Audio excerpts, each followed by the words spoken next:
購物車和收據如何顯示折扣詳情？透過閱讀本文，連將了解如何配置開關控制前台購物車，打印收據內商品折扣明細、推廣活動名稱嘅展示。第一部分，購物車中商品顯示折扣詳情。打開 POS， 點擊左上角三橫，點擊設置，點擊功能。向下滑動屏幕，揾到購物車中商品顯示折扣詳情。啟用購物車中商品顯示折扣詳情。參數開啟後，購物車商品下方會自動展示商品折扣金額，對應推廣活動名稱。如果參數不啟用，購物車則不顯示商品折扣同推廣活動名稱。第二部分，收據中商品顯示折扣詳情。打開 POS， 點擊左上角三橫，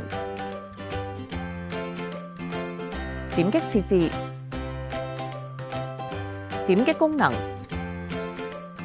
上下滑動屏幕，揾到收據中商品顯示折扣詳情同顯示推廣活動名稱。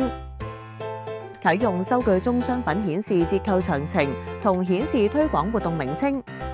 參數開啟後，收據每個商品下方將會展示折扣金額同相關推廣活動名稱。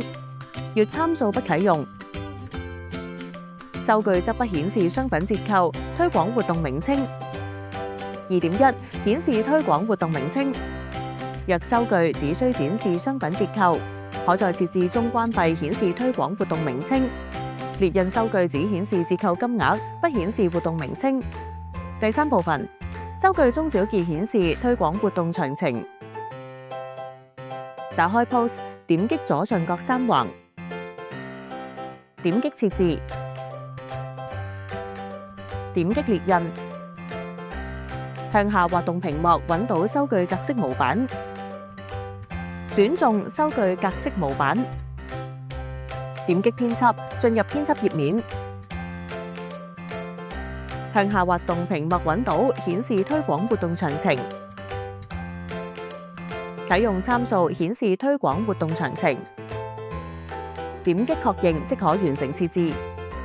參數啟用後，收據小結下方列出本筆訂單參與推廣活動名稱與折扣詳情。參數關閉後，收據小結區域隱藏推廣活動詳情。